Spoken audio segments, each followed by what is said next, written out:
King Sejong watches over his city. Behind him the familiar Gyeongbokgung Palace, Mount Bukhang Sangsong, but before his very eyes an advanced megalopolis springs up. City meets horizon. Seoul, megacity, home to a catchment of some 26 million inhabitants and half the population of South Korea. As the sun sets, he bears witness to his people emptying office buildings and soon after filling up restaurants and bars, eating and drinking, then drinking more. Seoul belongs in a league of advanced Asian megacities. It's an exclusive league with Tokyo, Beijing, Shanghai, Chongqing, maybe Taipei too, but that's about it, at least for now. So it's big and it's developed. But is it worth your time and is it worth your exhaustion? I'm here to find out.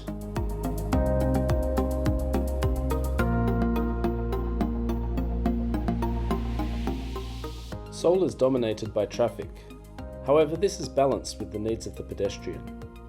Intersections are easily crossed and you'll seldom wait long for the green man. Streets parallel to main arteries are usually more interesting and where day-to-day life reveals itself. Depending where you are, you'll discover restaurants, bars, shops, cafes, karaoke joints, and even industrial districts. Keep walking and eventually you'll stumble upon the green corridor that is Cheonggyecheong Stream. It dissects the city from east to west and sits below the noise of the traffic. The stream is home to fish and bird life, a green paradise and a delightful way to escape the intensity of the city. Nice to relax in the shade of bridges and enjoy the cooler microclimate of the corridor. There's another green corridor, but unlike Cheonggyecheong Stream, this one's in the sky, called Seoul. It runs over the top of Seoul Station and east for 1 kilometre. It's a repurposed flyover. So the city is great to explore by foot, and then there's abundance of nice places for walks, such as the south bank of the Han River, hikes around KO Tower, Bukjong Hanok Village, and Sejongdaero. It's only the abundance of busy intersections that prevents a perfect score. Walking in Seoul, 4 stars.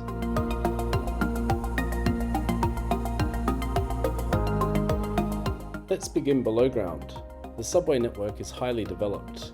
Lots of lines and hundreds of stations, many of which are just huge, with cafes, convenience stores and lockers in most, and whole underground shopping districts in others.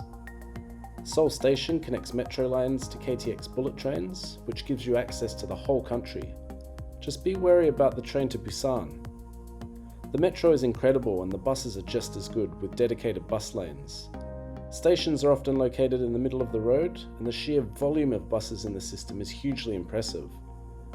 Bus routes have live tracking on Google Maps, and waiting time is rarely more than a few minutes. It's the most efficient and complete bus service I've ever seen.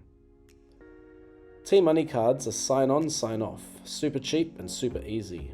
Recharging can be done at stations with a minimum fuss, and they work not just in Seoul, but countrywide. Exit information is easiest to find on Google Maps, which makes choosing the right one a breeze. Seoul public transport, efficient, cheap, and complete. 5 stars. It seems like the Korean favourite pastime is eating with their friends and downing shots of soju. The Koreans like to drink, and they seem particularly good at it. There's restaurants and pubs everywhere, and at volume. Tens of thousands, surely. And that's before you even think about the entertainment districts. Itaewon, Hongdae and Gangnam are places to party, with bars and clubs in abundance. And they're trendy. Too trendy for the likes of me. Oh well, let's go anyway. Back streets are littered with a scattering of cheap karaoke bars, and if you're into public displays of singing, there's this place in Hongdae. If that's not your thing, you could spend a good month exploring Seoul's museums and galleries. I checked out the National Museum of Korea. Way too massive to do justice with an attention span like mine. There's an abundance of K-pop concerts, gaming tournaments, national baseball and football leagues, and tons of festivals, music and otherwise, including Boyoung Mud Festival and Seoul International Fireworks Festival. I could go on. Entertainment, 4 stars.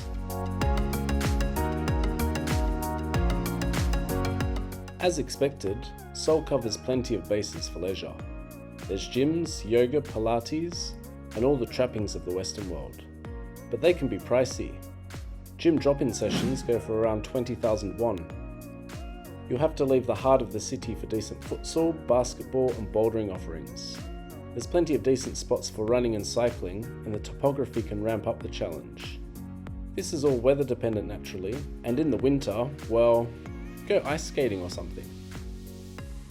Recreation, 4 stars. Seoul has an abundance of day trips, be it cultural, political, historic, or natural. Literally day trips for days. There's city trips such as Incheon and Suwon, both within an hour's travel on the metro. Suwon comes preloaded with history. If you're into hiking, there's Bukhansang National Park for serious hikes, and Inwangsang Mountain Park for something less intimidating, both to the north of the city. Actually, if you're into hiking, there's plenty of options around, and all national parks are free. There's the famous DMZ day trip, which requires an organised tour, and with the KTX bullet train system in place departing from Seoul Station, much of the country becomes accessible for day trips. Busan is as far from Seoul as you can get without leaving the mainland, and it's only a little over 2 hours away by bullet train. Day trips, 4 stars. The quality of restaurants in the city is staggering.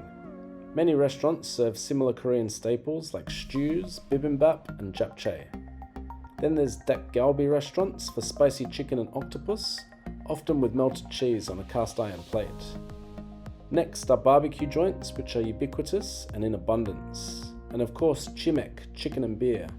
The locals love it most in Yeoljiro, and I'd recommend joining them for a festive evening on the street. And it's all quite affordable. A cheap meal will cost about 8,000 won.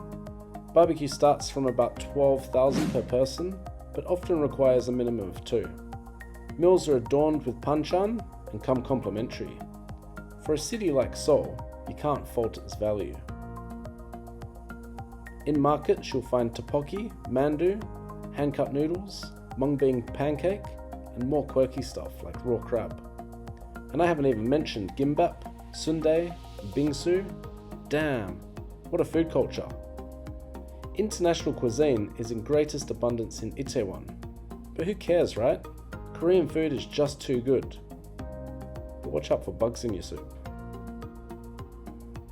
Food in Seoul, 5 stars.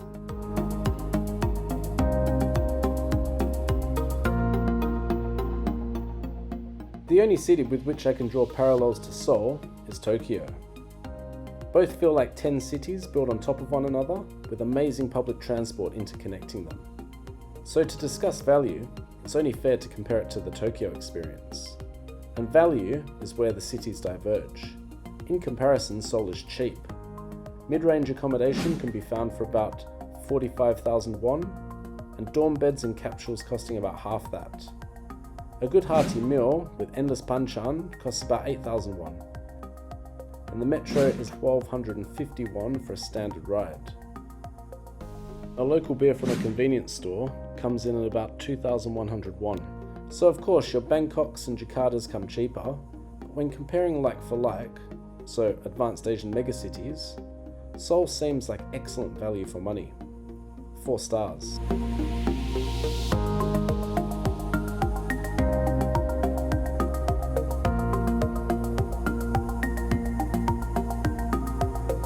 King Sejong sits, set in stone, and cast in the forge of Korean history. He stares, unmoved and unchanging, for millennia. The city beyond lives and breathes. Its best bases are near metro junctures. Myeongdong is a safe bet, but further north, Insadong works too. For more nightlife, Hongdae or Itaewon. Gangnam is great also, but not very central. In Seoul, you're guaranteed exhaustion, not enough hours in the day, and things you wanted to do, but never got around to. What you won't get here is boredom, relaxation, or a bad meal. If you can keep up with its frenetic pace, Seoul is a fantastic place to be at any time of the day.